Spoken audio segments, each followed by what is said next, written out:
వేదిక పైన ఉన్న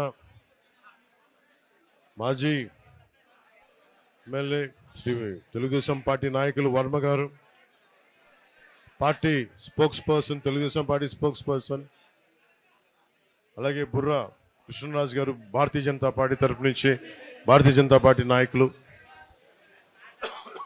తంగెళ్ళ ఉదయ్ శ్రీనివాస్ గారికి జనసేన పార్టీ తరపు నుంచి, అలాగే ఇక్కడ ఈ హాల్లో సమావేశమైన తెలుగుదేశం పెద్దలందరికీ, నాయకులందరికీ, భారతీయ జనతా పార్టీ నాయకులందరికీ, జనసేన పార్టీ నాయకులందరికీ, వీర మహిళలకి, ప్రతి ఒక్కరికి పేరు పేరున నా హృదయపూర్వక నమస్కారాలు. మనస్ఫూర్తిగా మీ అందరికీ ఆహ్వానం పలుకుతా ఉన్నాను. కొంచెం వెనకలు కూర్చుండి సార్, వెనకాల కనిపించకుండా ఉంటాను. చాలా రోజుల నుంచి ముఖ్యంగా తెలుగుదేశం నాయకులందరికీ, కార్యకర్తలందరికీ నేను చాలా రోజుల నుంచి మనసిప్పి పంచుకోవాలనుకుంటా ఉన్నాను. ఇది చాలా రోజుల నుంచి ఎప్పుడన్నా సరే ఇలాంటి సమయం సందర్భం వచ్చినప్పుడు నేను ఎందుకు మన తెలుగుదేశం పార్టీకి నిలబడ్డాను, దేనికని చెప్పడానికి మనసిప్పి చెప్పుకోవాలి మీ అందరికీ అని అనుకున్నాను. అంటే నేను ఎలాంటి వ్యక్తిత్వం ఉన్నాడని చెప్పడానికి. పాలిటిక్స్లో సహజంగా మీ అందరూ నాయకులు, మండల స్థాయి నాయకులు, పంచాయతీ స్థాయి నాయకులు, మన పార్టీ ఎదగాలనుకుంటాం తప్ప వేరే పార్టీ ఎదగాలని అనుకోం. సహజం ఇది అందరికీ. మీరు ఒప్పుకుంటారు ఆ మాటకి? మన పార్టీ ఎదగాలనుకుంటాం తప్ప వేరే పార్టీ ఎదగాలనుకోం. కానీ నాకు చంద్రబాబు గారి మీద చాలా అపారమైన గౌరవం, మనస్ఫూర్తిగా. ఎందుకంటే ప్రతి నాయకుడితోటి మనకి ఇష్టపడే అంశాలు ఉంటాయి, విభేదించే అంశాలు ఉంటాయి. ఆయనతో నాకు విభేదించే అంశాలు తక్కువ, సమ్మతి తెలిపే అంశాలు ఎక్కువ నాకు. కాకపోతే ఒకసారి సహకారం, సంఘర్షణ మధ్యలో సరైన మాట తీరు లేకపోతే, సరైన మనం కూర్చొని సమన్వయపరిచే వ్యక్తులు లేనప్పుడు కొంచెం ఇబ్బంది గురవుతుంది. 2014 కూడా ఆ రోజు నేను ఏ కండిషన్స్ లేకుండా, ఒక్క పదవి ఆశించకుండా, ఏం ఆశించకుండా అన్కండిషనల్గా తెలుగుదేశం పార్టీ, మన భారతీయ జనతా పార్టీ గెలవాలని చెప్పి జనసేనని పెట్టి కూడా, అప్పటికి ఒక 10 మందిని అభ్యర్థులు నిలబెట్టగలిగే స్థాయిలో ఉండి కూడా ఎందుకు పెట్టలేదంటే సంపూర్ణంగా నా స్థాయి నుంచి సంపూర్ణంగా గెలవాలి, మీరందరూ అలయన్స్ బాగుండాలి, అలయన్స్ బాగుంటే ఆటోమేటిక్గా మేము బాగుంటామన్న ఆలోచనతో 2014లో మనస్ఫూర్తిగా రోజున ఒక్క పదవి ఆశించకుండా తెలుగుదేశం పార్టీ మన భారతీయ జనతా పార్టీకి చేసి పెట్టాను. ఆ రోజున మొన్న జైల్లో ఉన్నప్పుడు, చాలా అకారణంగా ఆయన జైల్లో పెట్టినప్పుడు, ఎలాంటి విషయం లేకుండా జైల్లో పెట్టినప్పుడు నాకు చాలా బాధ కలిగింది. ఆయన వెళ్తా ఉంటే చాలామంది రోడ్డు మీద, అన్న ఆయన్ని బంధించేశారన్న, ఆయన కూర్చోబెట్టి జైలు నుంచి బయటికి తీసుకురండి అన్న అని చెప్పి ప్రతి ఒక్క తెలుగుదేశం తమ్ముడు నా దగ్గరికి వచ్చి దారి పొడుగుతో మాట్లాడుతుంటే చాలా కదిలించేసింది. ఇది నేనేం కోరుకుంటానంటే, మనందరి మధ్య మనం విభిన్నమైన పార్టీలకు చెందిన వ్యక్తులం కావచ్చు, కానీ మనందరం కలిసి భారతదేశానికో, ఆంధ్రప్రదేశ్, మనం ఉంటున్న ఆంధ్రప్రదేశ్కో మనం పని చేసుకోవడానికి వచ్చాం. మనందరికీ ఏకాభిప్రాయం లేకపోవచ్చు అన్ని విషయాల మీద, కానీ ఎక్కువ శాతం ఏకాభిప్రాయం ఉండేలాగానే మనం ప్రయత్నాలు జరుగుతూ ఉంటాయి. ఈ పొత్తు కూడా అలాంటిదే. అన్నీ మనం ఏకీభవించాల్సిన అవసరం లేదు, అన్నీ మనం కూర్చొని యాక్సెప్ట్ చేయాల్సిన అవసరం లేదు, కానీ ఎక్కువ శాతం 70-80% అందరం ఏకీభవించే పరిస్థితులే ఉంటాయి. నాకు ఎదుగుదల ఉండి కూడా ఎందుకు నన్ను నేను కుదించుకొని 25 స్థానాలకు ఎందుకు కుదించుకున్నానంటే, మీ దగ్గర బలమైన స్ట్రక్చర్ ఉంది తెలుగుదేశం పార్టీకి. మేము స్ట్రక్చర్, మా దగ్గర యువత బలం ఉంది, మా దగ్గర కొట్లాడే బలం ఉంది, మా దగ్గర కొట్లాడే శక్తి ఉంది. నేను మా యువత అందరికీ చెప్తుంటాను, మా మహిళా నాయకులు వాళ్ళందరికీ చెప్తుంటాం, మా నాయకులందరికీ చెప్తుంటున్నాం, భారతీయ జనతా పార్టీని చూసి కానీ, తెలుగుదేశం పార్టీని చూసి కానీ మనం నేర్చుకోవాల్సింది, ఇంతమంది జనసందోహాన్ని ఒక స్ట్రక్చర్లో ఎలా పెట్టాలి అనేది మీ రెండు పార్టీలను చూసి నేర్చుకోవాలి. తెలుగుదేశం పార్టీని చూసి పదే నేను చెప్తూ ఉంటాను. ఎందుకంటే ఎవరైనా సరే నేర్చుకోవడం మీద, ఎవరి దగ్గర ఇచ్చిన పాఠాలు నేర్చుకోవడానికి జనసేన మేమందరం సంసిద్ధంగా ఉంటాం. ముఖ్యంగా ఆయన జైల్లో పెట్టినప్పుడు నేను వెళ్ళాను లోపలికి. నా దగ్గర నాకు పెద్ద ఆలోచన ఏం లేదు. పాప ఆయన జైల్లో వెళ్ళినప్పుడు ముఖ్యమంత్రి, ఉమ్మడి రాష్ట్ర ముఖ్యమంత్రి, ఒక మహానగరాన్ని ఆయన మేధస్సుతోటి, ఆయన ఆలోచన విధానంతో, ఎందుకు నాకు తెలుసు ఒక పార్టీని నడపడం ఎంత కష్టం, అలాంటిది ముఖ్యమంత్రిగా ఉండి ఇన్ని ఒక మాదాపూర్ లాంటి ఒక హైటెక్ సిటీని ఆయన కూర్చొని రూపకల్పన చేశారు, 2020 విజన్ అని. అలాంటి వ్యక్తి ఎక్కడో మన రాజమండ్రి జైల్లో అలా కూర్చొని ఉంటే నాకు చాలా బాధ కలిగింది. వెళ్ళి లోపలికి వెళ్ళి మొత్తం అన్ని ఆ సెక్యూరిటీ మెజర్స్ అన్ని తట్టుకొని లోపలికి వెళ్ళి ఆయన చూస్తుంటే ఒకప్పుడు అందరికీ ఈయన్ని జైలు పట్టిన ముఖ్యమంత్రి గారికి ఇలాంటి దుస్థితి కలిగింది. నేనేం చేయగలను ఆలోచించాను. బయట పార్టీ వాడిని, నేను తెలుగుదేశం పార్టీ వ్యక్తిని కాదు, కానీ నాకు మీ నాయకుడు తాలూకు బాధ, మీ అందరి బాధ నన్ను చాలా చాలా తాకింది. నేను చేయగలిగేది ఏంటి? నేను చేయగలిగేది ఏమనుకున్నానంటే మనందరం కలిసి ప్రజాస్వామ్యాన్ని కాపాడాలి. మనందరం కలిసి వైసీపీ రాక్షస పాలన నుంచి ఆంధ్రప్రదేశ్ని విముక్తి కలిగించాలి. నా వంతు కృషి నేనేం చేయగలను? సహజంగానే పొత్తు ఇలాంటి పరిస్థితుల్లో, ముఖ్యంగా మీ నాయకులందరికీ, తెలుగుదేశం నాయకుల మీ అందరికీ కూడా, సీనియర్లందరికీ తెలుసు, ఇలాంటి పొత్తులో ట్విస్ట్ చేస్తారు. మాకు ఇన్ని సీట్లు కావాలి, మాకు ఇది కావాలి, అలా కండిషన్స్ పెట్టే పొత్తు ఉంటుంది ఎప్పుడు. నేను అవేం పెట్టుకోలేదు మనసులో. ముందు మీ నాయకుడు బయటికి రావాలి, చంద్రబాబు నాయుడు గారు బయటికి రావాలి అన్న ఒక్కటి తప్ప. ఎందుకంటే లెక్కలేసేవాడైతే వాడు పవన్ కళ్యాణ్ అవ్వడు. మనసుతో స్పందిస్తాను, మనకి తెలివితేటలతో స్పందించను, మనసుతో స్పందిస్తాను. కానీ నేను మనసుతో స్పందించినప్పుడు చాలామంది మా నాయకులు చాలా ఇబ్బందులు పడ్డారు. ఇప్పుడే మనకి మండపేట నుంచి కూడా లీలాకృష్ణ గారు సర్వేశ్వరరావు గారితో కూర్చొని మాట్లాడుతున్నారు. ఒకసారి ఆయన సర్వేశ్వరరావు గారు చెప్తా ఉన్నారు, మీరు చాలా పెద్ద హృదయంతో చేశారంటే లీలాకృష్ణ గారు అంటూ ఉన్నారు, ఆయన పెద్ద మనసుకి మేము కూడా నలిగిపోయామండి అని చెప్తా ఉన్నారు, సీటు కోల్పోయి. అలాగే ఈ పరిస్థితుల్లో వర్మ గారు కూడా ఇంత బలమైన నాయకుడు అయ్యండి,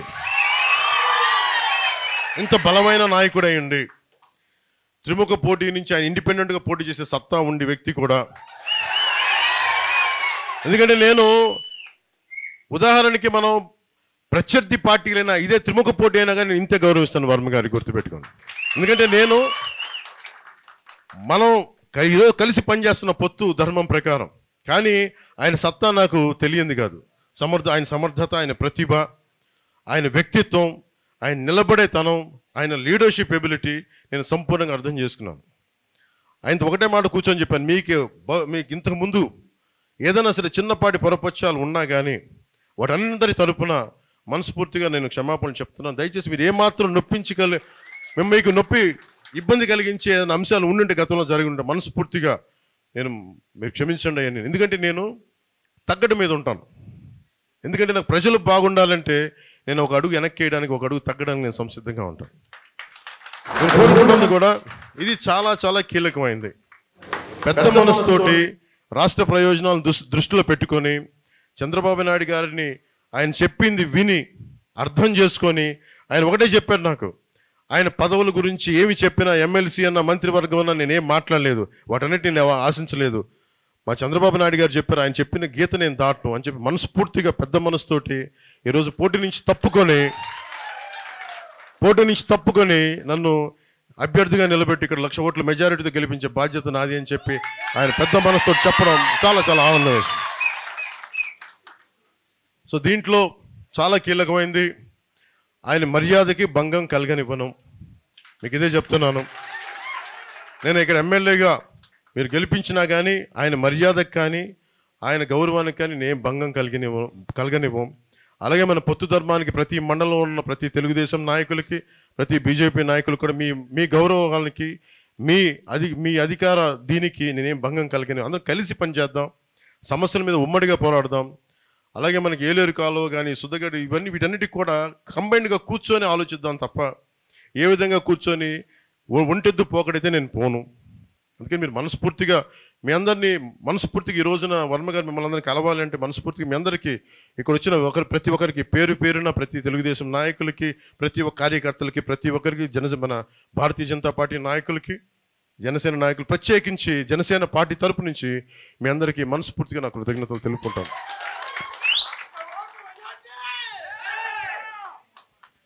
ఏంటది? తీసుకుంటా. పిఠాపురం అభివృద్ధి మనందరం సమిష్టిగా చేయాల్సింది, అందరం కలిపి కూర్చొని చేద్దాం. ఇంకొకటి, ఈ రోజున ఎంపీ పార్లమెంట్ అభ్యర్థిగా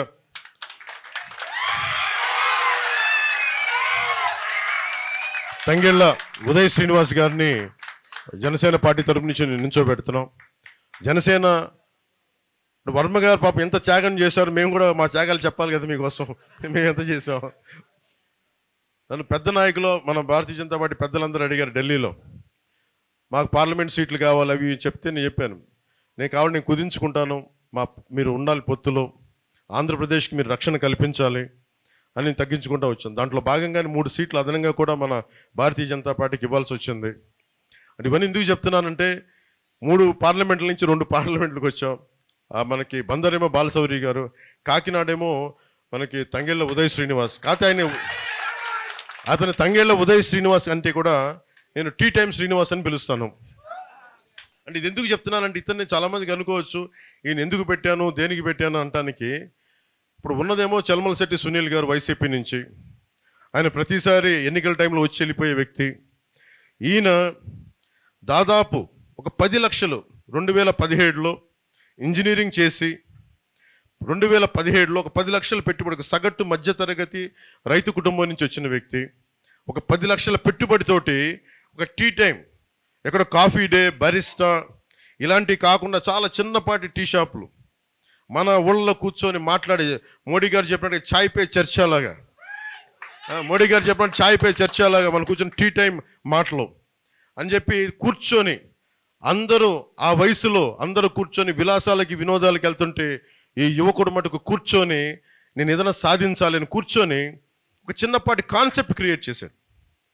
ఆ కాన్సెప్ట్ ఏంటంటే కూర్చోబెట్టి మనకి బెరిస్టా లాగా కాఫీ డే లాగా మనం ఎందుకు మన సగటు పల్లెటూరులో మన ప్రాంతాల్లో మనం ఎందుకు పెట్టకూడదు.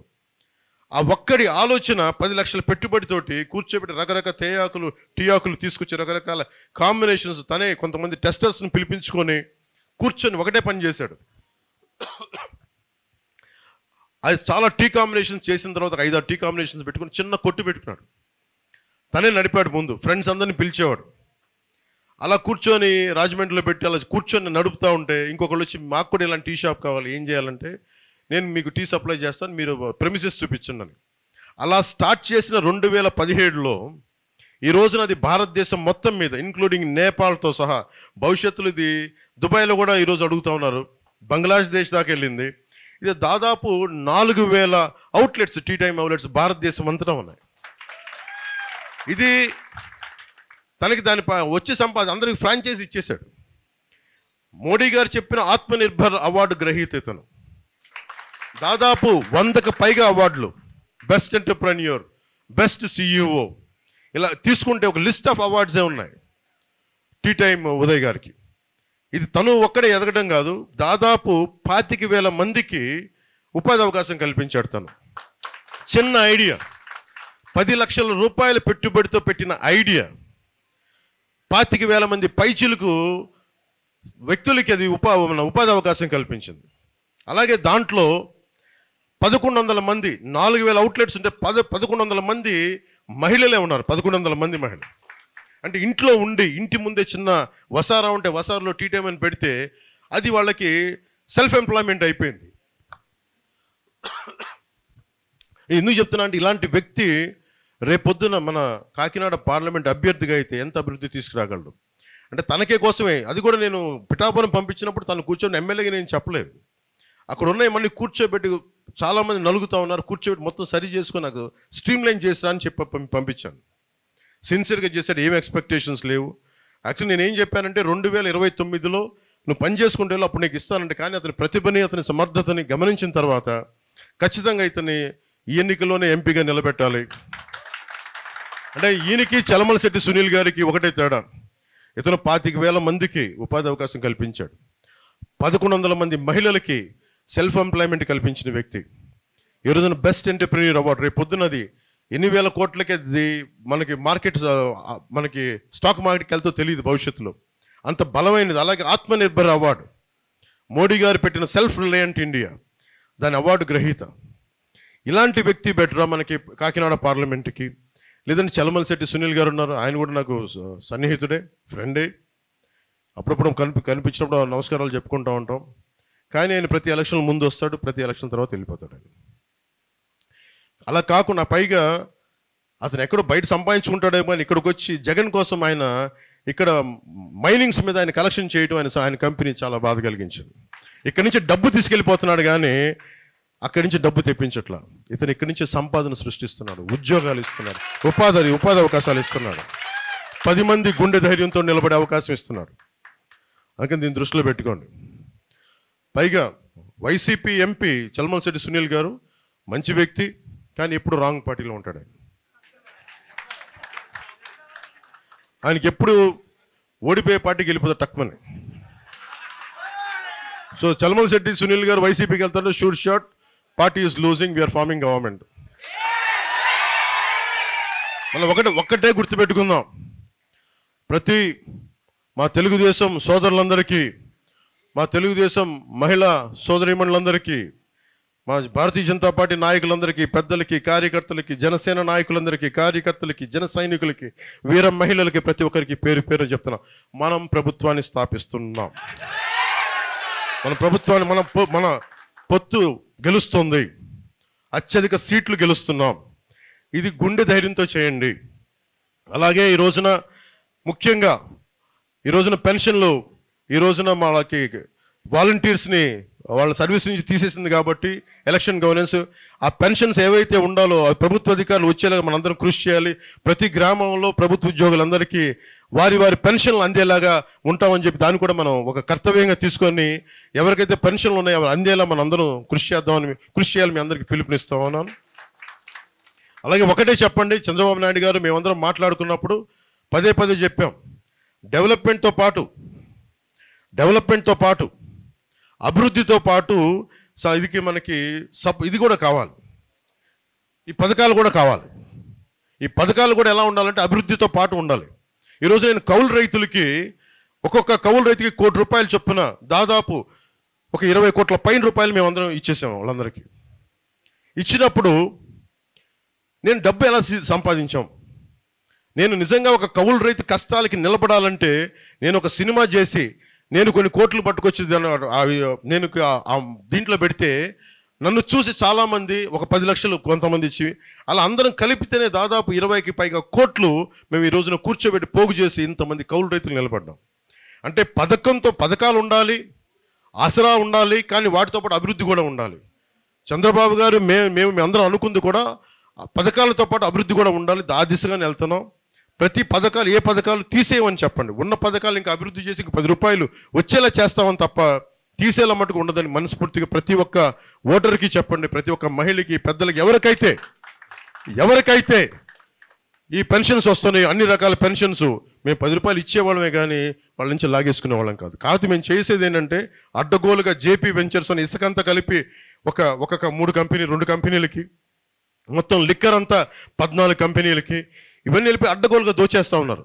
మద్యం, ల్యాండ్ మాఫియా, ఇది మనకి గంజాయి, ఇలా అడ్డగోలుగా దోచేస్తానికి వీళ్ళని ఆగాలంటే మన పొత్తు గెలవాలి, మనందరం నిలబడాలి. 40 రోజులు కరెక్ట్గా మండలం రోజులు దుర్గమ్మవారి పూజలాగా, రంజాన్ ఉపవాసాలుగా 40 రోజులు మనకు తీక్షణంగా కనుక మనందరం కలిసి మనలో పొరపచ్చాలు లేకుండా మనకి కొట్టుకోకుండా, తిట్టుకోకుండా కలిసి కనుక మన ప్రభుత్వం వస్తుందని పనిచేస్తే మటుకు అందరం బాగుంటాం.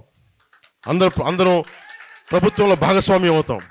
మనలో మాట పెద్దలకు కూడా, చాలామంది పెద్దలకు కూడా చెప్తున్నాను, మన కార్యకర్తలు కానీ నాయకులు కానీ ఒక చిన్నపాటి ఇబ్బందులు ఉన్నా కానీ ఇంకొక కాన్ఫ్లిక్ట్ మేనేజ్మెంట్ లాగా కొంతమంది పెద్దలు వచ్చి కూర్చొని దాన్ని సరి చేయవలసిందిగా కోరుకుంటా ఉన్నాను.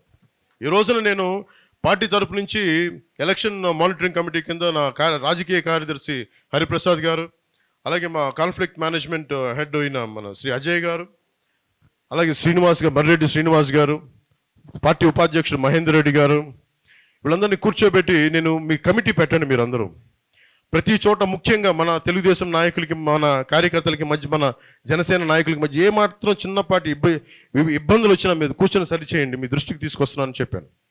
నా సైడ్ నుంచి ఈ పొత్తుని కాపాడటానికి నేను తగ్గాను. నేను ఒక అడుగు వెనక్కేసి పొత్తు నిలబెట్టాను. మీరు కూడా ఒక్క భుజం మీద మీరు కాయాల్సిన అవసరం ఉంది మీ అందరికీ కూడా.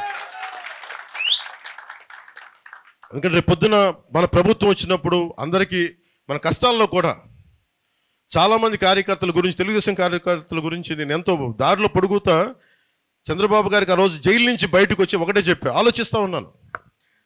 జైలు బయట నుంచి ఆయన కలిసి బయటకు వచ్చి గేటుకు వచ్చే లోపు నేను ఒకటే ఆలోచించాను, ఏం చెప్పాలి. అందరిలాగా చాలా తెలివిగా కూర్చొని మంచిది, ఆయన త్వరగా బయటికి జైలు నుంచి రావాలని కోరుకుంటున్నాను అని చెప్పి కూడా వెళ్ళిపోవచ్చు. ఆ తెలివితేటలు కూడా నా దగ్గర ఉన్నాయి. అలా ఉంటే మీరు ఎలా ఉంటుందో ఆలోచించండి. నేను ఆ తెలివితేటలు చూపించలా.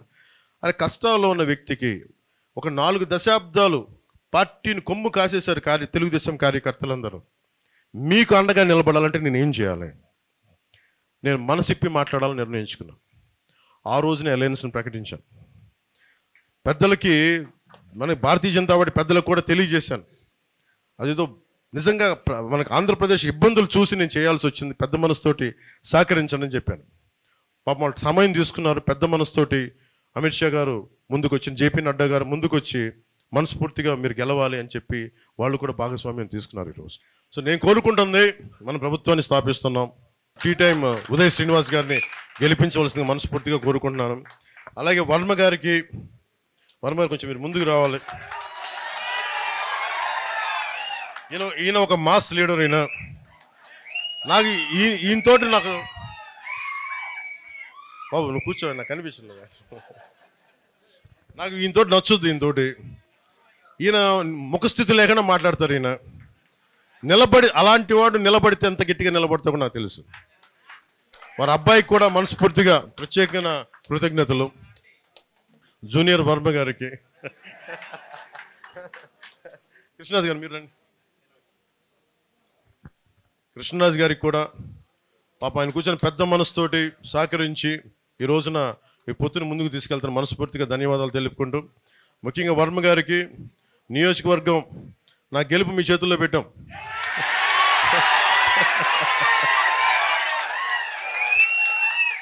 సో మనస్ఫూర్తిగా నాయకులు, తెలుగుదేశం నాయకులందరూ, నేను ఒకటి చెప్తున్నా, గెలవాలంటే గెలవచ్చు, అలా కాదు కదా. గెలుపు చిరస్థాయిగా ఉండిపోవాలి, మర్చిపోయేలా ఉండిపోవాలి. భారతదేశం ఏదో మీరు గుర్తుపెట్టుకోండి. మన జగన్ ఏం చేశారు చెప్తాను. జగన్ ఒక నిమిషం, ఆ జగన్ ఏం చేశాడు చెప్తా. మోడీ గారు, ముఖ్యంగా భారతీయ జనతా పార్టీ పెద్దలు మీ అందరికీ తెలుసు, G20 సమ్మిట్, కృష్ణరాజు గారు G20 సమ్మిట్ ఎంత ప్రతిష్టాత్మకమైనదో మనందరికీ తెలుసు. అలాంటి సమయంలో ఆయన డిస్టర్బ్ చేయడానికే చంద్రబాబు నాయుడు గారిని అరెస్ట్ చేశారు. అది చాలా ఆవేదన కలిగించింది పెద్దలందరికీ. అలాంటి సమయంలో కూర్చోబెట్టి మనం తీసుకున్న నిర్ణయం ఈరోజు మనందరినీ కల్పించింది. దీని ఫలితాలు సాధిద్దాం, గుర్తుపెట్టుకుందాం. ఏం లేదు, ఈ విజయం పిఠాపురం నా ఒక్కడి విజయం కాదు, మనందరి విజయం. వర్మ గారి విజయం, కృష్ణరాజు గారి విజయం, మన టీ టైం ఉదయ్ శ్రీనివాస్ విజయం, మన జనసేన కార్యకర్తల విజయం, తెలుగుదేశం కార్యకర్తల విజయం, తెలుగుదేశం సోదరుల విజయం, వీర మహిళల విజయం, భారతీయ జనతా పార్టీ నాయకుల విజయం. ఇది మనందరి సమిష్టి విజయం.